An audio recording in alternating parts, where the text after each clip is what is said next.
Cümleten selamun aleyküm hanımlar. Divapatik YouTube kanalıma hepiniz hoş geldiniz. Bugün birlikte çok kolay, çok güzel iki şiş dikişsiz patik yapacağız. Ben patiğimde krem, turuncu ve kahverengi olmak üzere 3 tane normal patiklik ip kullandım. Şişlerim 3 numara. Modelimiz bu şekilde. Çok güzel, çok kolay, çok şık bir patik oldu hanımlar. Patiğimizin kenarları, önden duruşu, tabanımız, topuğumuz, hiçbir yerinde dikişimiz yok. Bu patik benim elimin ölçülerine göre 37-38 numara ayaklar için uyumlu oldu.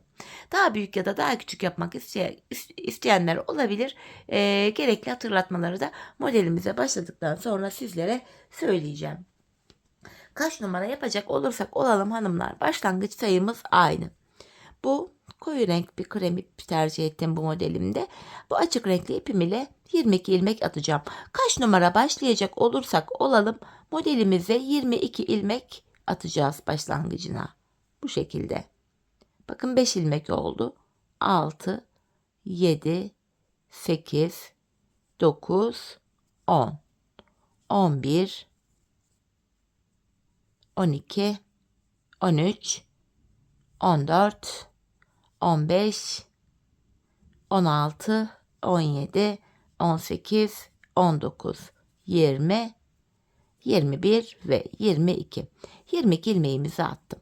Hemen şu kenarımıza bir düğüm atacağım. Baştan sona haroşa örgü yapacağız hanımlar modelimizde. Ben örgümüzün hem ön hem arka yüzünde düz örgü örerek haroşalarımı elde ediyorum.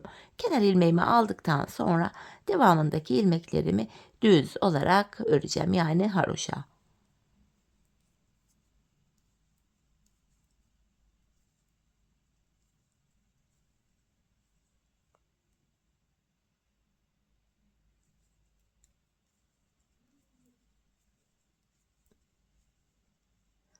Evet, sonuncu ilmeğimi de ördüm. Şimdi geri dönüyorum. Geri döndük, ön yüzdeyiz. Ön yüzde olduğumuzu şöyle kabul ediyorum. Şu başlangıç ipimiz eğer sol taraftaysa ön yüzdeyiz demektir. Bakın ön yüzde de bir diş haroşamız oluştu. Ön yüzde ve arka yüzde ilmekleri düz örünce bir diş haroşa düşüyor. Şimdi ön yüzdeyiz hanımlar. Sıra sonuna kadar ilmeklerimizi tekrar düz olarak örelim. Ardından geri dönelim. Arka yüzde de tekrar ilmeklerimizi düz örelim. Yeniden ön yüzde buluşalım. Evet hanımlar, ön yüzde ve arka yüzde ilmeklerimi düz ördüm. Buraya bir diş haroşamız daha oluştu. Toplam 2 diş haroşamız oldu. Modelimize başlayacağız. Hanımlar, öncelikle kenar ilmeğimi alıyorum. İkinci ilmeğimi de yine bu krem ipim ile ördüm. Ardından modelim için kahve ipimi elime alıyorum. Şimdi 3 ilmek kahve öreceğim. Şu birinci ilmeğim. Hemen bu birinci ilmekten sonra kahve ipimin ucunu burada düğümlüyorum, patiğim sökülmesin diye. Şu bir kahve örmüştük. Devam ediyorum. Şu ikinci kahve ilmeğim. Şu da üçüncü kahve ilmeğim. Bir kremi örmeden alıyorum. Tekrar 3 tane kahve öreceğim. 1, 2, 3. Bir kremi örmeden alıyorum. 3 tane kahve. Tekrar bir krem örmeden aldım. 3 tane kahvemi örüyorum. Bakın son 5 ilmek kalana kadar ördük. Buraya da 1, 2, 3, 4 tane modelimizi kurduk. Şimdi bu 5 ilmeği örmeyeceğiz. Geri dönüyorum. Arka yüzdeyim. Arka yüzde ilk ilmeğimi düz örerek başlıyorum. Kahve ilmeklerimi tekrar kahve ipim ile düz, yani haroşa örüyorum. İp benden tarafta, krem ilmeklerimi örmeden sağ şişime alıyorum. Kahve ilmeklerimi düz örüyorum. Krem ilmeklerimi örmeden sağ şişime alıyorum. Tekrar bakın, krem ilmeğimi örmedim. 3 kahve ilmeğimi örüyorum.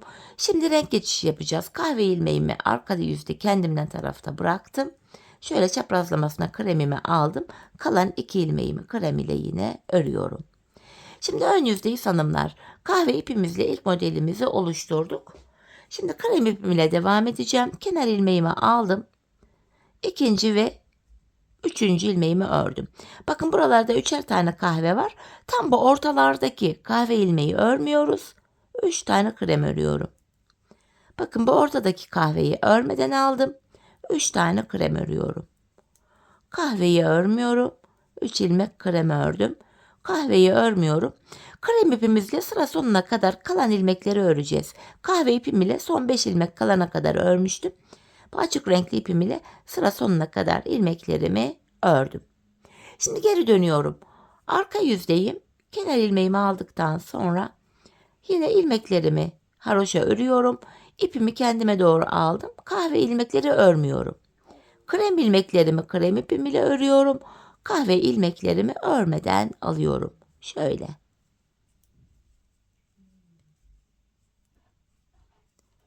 Son 3 ilmeğimi de ördüm. Evet hanımlar, şimdi ilk modeli kahve ile yaptık. Arada krem örmüştük. İkinci modelimizde turuncu ipimi ekleyeceğim. Öncelikle kenar ilmeğimi aldım. Devamlı olarak kenardaki ilk 2 ilmeği her sırada krem ipimiz ile örüyoruz. Şimdi kahve ipim ile yaptığım işlemin aynısını turuncu ipim ile yapacağım hanımlar. Aynı modeli kuracağız. Tek fark renk değiştiriyoruz. 2 tane kremden sonra 3 tane turuncu öreceğim buraya. Şimdi ilk turuncumu ördüm.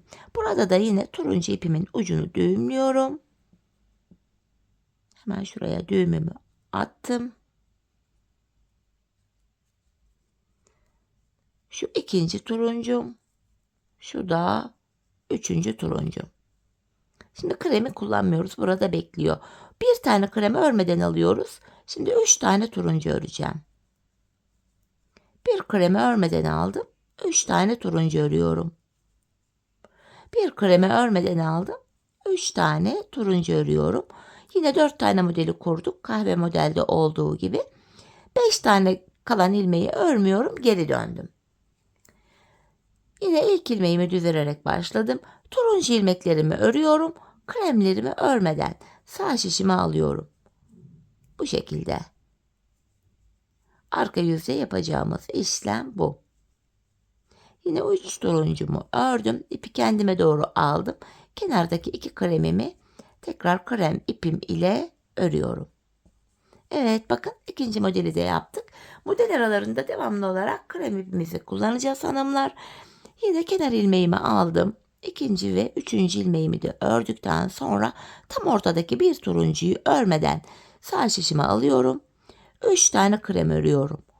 Bir turuncuyu örmeden aldım. 3 tane krem örüyorum. Bir turuncu örmeden aldım. 3 krem. Bir turuncu örmeden aldım. Ve kalan ilmeklerimi krem ile örüyorum. Krem ipimizle ördüğümüz sıralarda ilmeklerin tamamını örüyoruz.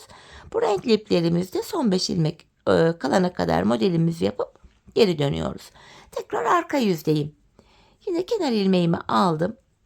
Krem ilmeklerimi krem ipim ile örüyorum.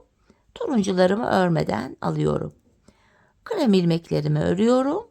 Turuncu ilmeklerimi örmeden sağ şişime alıyorum. Bu şekilde hanımlar. Yine son 3 krem ilmeğimi de ördüm. Tekrar geri dönüyoruz. Yeniden renkli ipimizle model yapacağız. Ben bir kahve, bir turuncu olarak yaptım. Sizler elinizdeki artık ipleri değerlendirmek adına rengarenk de yapabilirsiniz. Şimdi tekrar kahve ipimle aynı modeli kuracağım. Kenar ilmeğimi aldım. İkinci ilmeğimi hemen örüyorum. Şöyle alttan kahve ipimi getirdim. Yine aynı modeli yapıyorum. Bakın 3 tane kahve ilmeğimi örüyorum. Hemen buradaki bir kremi örmeden aldım. 3 ilmek kahvemi örüyorum. Bir kremi örmeden aldım. 3 kahve, bir kremi örmeden aldım. 3 kahve ve bakın son 5 ilmek kaldı. Örmüyorum. Geri döndüm. Arka yüzde yine kahve ilmeklerimi haroşa örerken krem ilmeklerimi de örmeden alıyorum hanımlar. Modelimiz bu şekilde. Aynı model devam ediyor. Sadece renk değiştirerek yapıyoruz. Bakın yine kahveyi arkaya doğru alıp kalan 2 kremimi krem ipim ile örüyorum. Bakın model bu. Şimdi tekrardan hanımlar krem ipimizle bir sıra daha gidelim gelelim modelimizi. Kenar ilmeğimi aldım. İkinci ve üçüncü ilmeğimi ördüm. Bir kahveyi örmeden alıyorum. 3 tane krem. Bir kahve örmeden aldım. 3 krem. Bir kahve örmeden aldım. 3 krem. Bir kahve örmeden aldım ve kalan ilmeklerimi krem ipim ile örüyorum. Şimdi geri döndüm. Arka yüzde yine ilmeklerimizi haroşa olarak örüyoruz. Krem ilmeklerimi örerken kahve ilmeklerimi de örmeden sağ şişime alıyorum. Bu şekilde.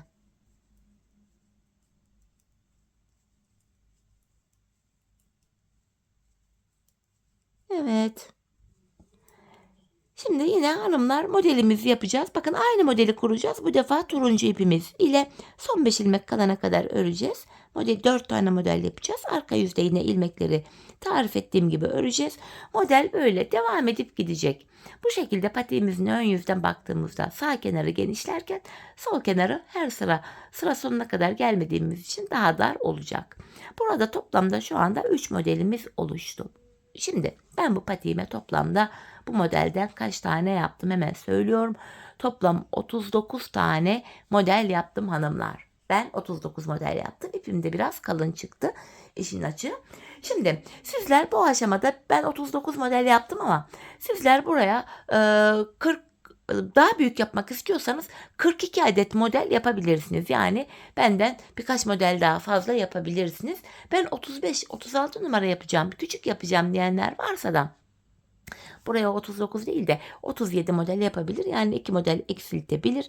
Hani ipinizin kalınlığı da bunu zaten etkiler. Zaten ben hanımlar modeli tamamladıktan sonra ayağınıza göre ölçüyü nasıl alacaksınız onu da göstereceğim. Şimdi ben buraya 39 adet modelimi bakın üçünü tamamladım. 36 tane daha yapacağım. Toplam bu patiğimin üst bölümünü tamamlayıp geliyorum hanımlar. Ardından dediğim gibi ölçü almayı da size anlatacağım. Evet hanımlar buraya toplamda 39 adet modelimi yaptım ve geldim. Benimki bu sayılarla bu şekilde bakın ne kadar oldu hemen şöyle mezura ile uçtan uca ölçerek göstereceğim hanımlar. Bakın bir de haroşa örgünün şöyle esneklik payını unutmayın. Bakın nasıl esniyor. Hani örerken bunu da göz önünde bulundurun. Şu şekilde esnetmeden öylece bakın patiğimi bıraktım. Şu uçtan şu uca bakın ölçüyorum. Mezuramı şu ucuna şöyle sıfırladım. Hemen şuraya. Bakın şu diğer uca kadar 28 santim ediyor. Şuradan şurası 28 santim. Hanımlar dediğim gibi daha büyük yapmak isteyenler burayı 29 santime kadar uzatabilir. Küçük yapmak isteyen hatta 30 santime kadar bile uzatabilirsiniz. Küçük yapmak isteyenler de 26-27 santim olarak da yapabilir. Model sayısını ona göre belirlemeniz gerekiyor hanımlar. Şimdi en son 39. modelimi kahve ipimiyle yaptım. İlk başlangıçta şu başlangıç kısmına 2 diş haroşa örmüştüm. Yine buraya aynı şekilde 2 diş haroşamı bu açık renkli ipim ile öreceğim. Hanımlar artık bu kahve turuncu ipimi kesip arkaya düğümlemiştim. Şimdi en son artık kahve ipimizde de işimiz kalmadı. Kahve ipimi de kesiyorum. Ucunu şöyle arkaya düğümlüyorum. Bu şekilde 2 tane düğümümü attım. Şimdi yapacağımız işlem şu. Ön yüzde bakın ilmeklerin tamamını örüyorum artık bu şekilde. Sıra sonuna kadar hanımlar bu şekilde ilmekleri öreceğiz. Ardından tekrar geri döneceğiz. Arka yüzde de öreceğiz. Bir diş haroşa olacak. Aynı işlemi tekrar edeceğiz. 2 diş. Bu bölümde 2 diş haroşamız olana kadar örelim. Ardından buluşalım. Evet 2 diş haroşamı ördüm geldim. Artık bu patiğimizin üst bölümünü tamamladım. Şimdi buradan şöyle ilmeklerimi ikişer ikişer toplayarak keseceğim. Biraz gevşek bir kesim yapalım hanımlar. Patiğimizin topuk bölümünü yaparken kesim yaptığımız bu kenar ilmek yerlerinden ilmek çıkaracağız. Kolay ilmek çıkartabilmek için gevşek bir kesim yapmamızda fayda var. Bu şekilde ilmeklerimizin tamamını keselim gelelim. Evet hanımlar ilmeklerimin tamamını kestim geldim. En son ipimi de buradan kestim. Patiğimizin üst bölümünü tamamladık. Patiğimi şöyle tutuyorum. Şu geniş bölümden kenar ilmek yerlerinden ilmekler çıkararak tabanımızı yapacağız. Öncelikle hemen bakın şu geniş bölümde ilk kenar ilmek yerine ilmeğin iki kanadına birden girdim ve ilk ilmeğimi buradan şöyle çıkartıyorum. Sırasıyla kenar ilmek yerlerine ilmeğin iki kanadına birden girerek ilmek çıkartıyorum. İkinci ilmekten sonra hemen ipimin ucunu şöyle düğümledim. Devam ediyorum. Şu üçüncü ilmeğim. 4 5 6 7 8 9 10 bu şekilde ilmeklerimizi çıkaracağız. Bu uçtan şu uca gelene kadar hanımlar ben bu sayılarla bu uçtan bu uca kadar Toplamda 82 adet ilmek çıkarttım. Sizler bu aşamada benden modeli fazla yaptıysanız ilmek sayınız benimkinden 82'den fazla olacaktır. Buralardaki modelden eksik yaptıysanız ilmek sayınız benimkinden birkaç ilmek eksik olacaktır. Bu sayıya göre değişiklik gösterecek, model sayısına göre. Dediğim gibi ben şu uçtan şu uca kadar toplamda 82 ilmek çıkarttım. Şimdi hep birlikte şu uca kadar ilmeklerimizi çıkartalım, gelelim. Evet, 82 adet ilmeğimi çıkarttım hanımlar. Şimdi geri dönüyorum.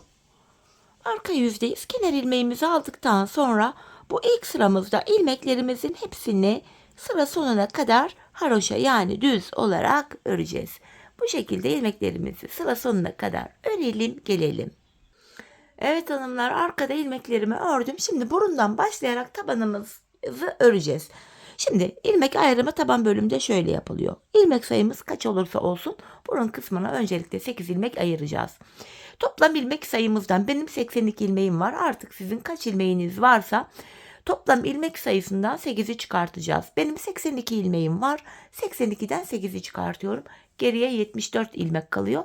Kalan 74 ilmeği de iki kenara eşit paylaştıracağım. Yanlara 37'şer ilmek düşüyor. Yani ilmek sayınız kaç olursa olsun tabandaki ilmek ayrımı böyle yapılacak. Şimdi tabanımızı yapabilmek için öncelikle bu ilk kenardaki 37 ilmeğimizi öreceğim. Şu ikinci ilmeğim 3, 4, 5, 6, 7, bu şekilde 37 ilmeğimi örüp geliyorum. Evet, 37 ilmeğimi ördüm. Patiğimizin burnu için 8 ilmek daha öreceğim şimdi. 1, 2, 3, 4, 5, 6, 7, 8. Saydığımızda şu kenarımızda da 37 ilmek kalıyor. Şimdi geri dönüyorum hanımlar. Bu tabanda ipimiz hep karşıda, ilk ilmeği örmeden alıyoruz. 8 ilmeğimi öreceğim. 3, 4, 5, 6, 7, 8. Tekrar geri dönüyorum. Şurada bakın bir diş haroşamız oluştu bile.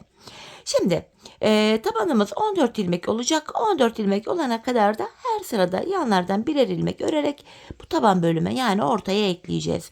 Yine ipim karşıda, ilk ilmeğimi aldım. 8 ilmeğimi örüyorum. 4, 5, 6, 7, 8.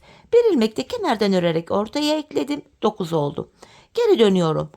Yine ipim karşıda, ilk ilmeğimi aldım. 9 ilmeğimi öreceğim. 3, 4, 5, 6, 7, 8, 9. Bir ilmek de kenardan örerek ortaya ekledim. 10 oldu. Tekrar geri dönüyorum. Yine ipim karşıda. İlk ilmeği örmeden aldım. 10 ilmek örüyorum. 5 oldu. 6, 7, 8, 9, 10. Bir ilmek kenardan ördüm. 11. Geri dönüyorum. Yine ip karşıda, ilk ilmeğimi aldım. 11 ilmek öreceğim. 3, 4, 5, 6, 7, 8, 9, 10, 11. Bir ilmek kenardan örerek ortaya ekledim. 12. Şimdi geri döndüm. Yine ip karşıda, ilk ilmeğimi aldım. 12 ilmeğimi öreceğim. 4, 5, 6, 7, 8, 9, 10, 11, 12. Bir ilmek kenardan örerek ekledim ortaya. 13. Yine geri döndüm. İpim karşıda, ilk ilmeğimi örmeden aldım. 13 ilmek öreceğim. 4, 5, 6, 7, 8, 9, 10, 11, 12, 13. Bir ilmek kenardan örerek ekledim ortaya. 14 oldu. Şimdi tabanımızı artık 14 ilmek ile öreceğiz hanımlar. Yapacağımız işlem şu. 13 ilmek öreceğim. 14. de kesimi yapacağım. Yine ipim karşıda, ilk ilmeğimi aldım. İkinci ilmeğim 3, 4, 5, 6, 7, 8, 9, 10, 11, 12, 13. 14. de yandan da bir ilmek alıp ikisini kesiyorum. Kesimden sonra geri döndüm. Yine aynı işlemi yapacağım. 13 ilmek öreceğim.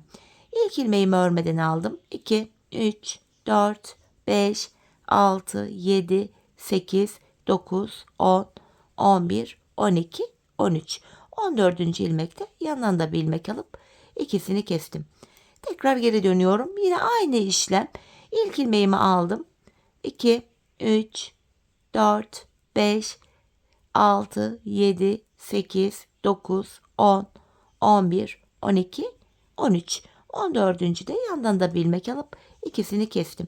Tabanımızı 14 ilmek ile bu şekilde yapacağız. 13 öreceğiz. 14'te kesim yapacağız.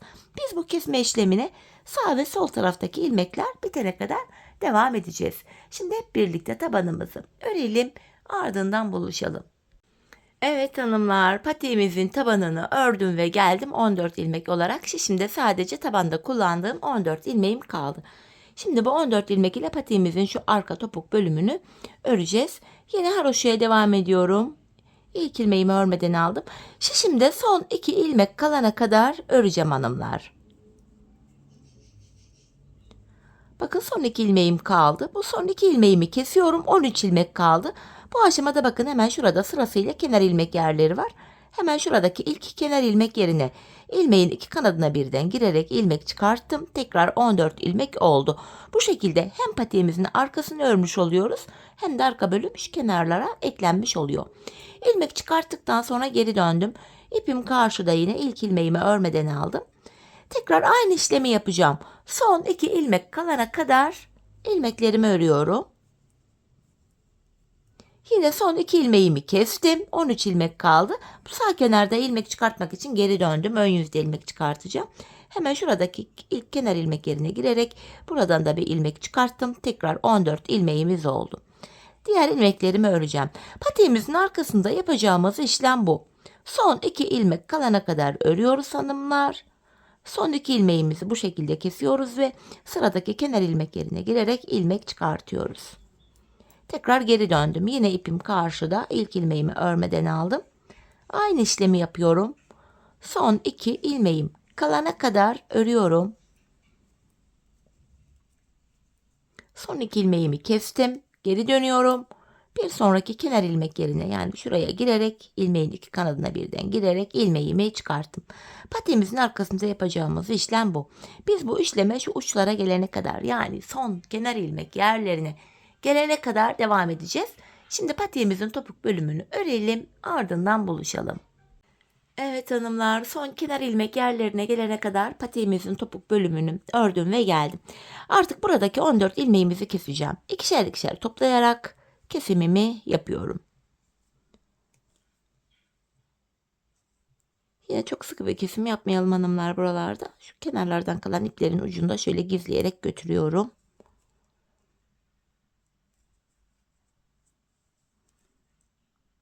Patiğimizin örgü bölümünü burada bitirmiş oluyoruz. Bu şekilde.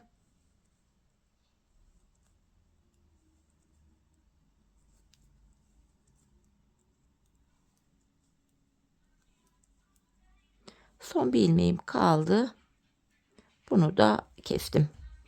Evet hanımlar, bu aşamada artık şu tığım ile şöyle dibine batarak tümsek bir görüntü oluşmasın diye burayı düzleyip bir de zincir çekip ipimi kesiyorum.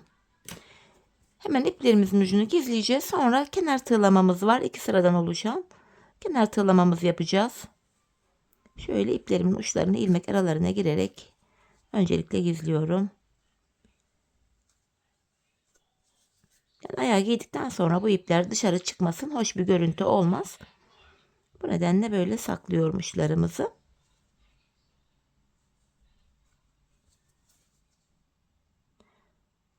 Şimdi kenar tığlamamızda bakın. İlk önce şu turuncu ipimi kullanacağım. Şöyle turuncumu alıyorum.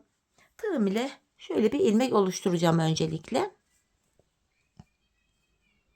Şöyle ilmeğimi oluşturdum. Topuğumuzu bitirdiğimiz yerden itibaren ilmeğimi buraya önce sabitliyorum. Kenar tığlamamızda ilk sıramız hanımlar şöyle ipimi tığıma doluyorum.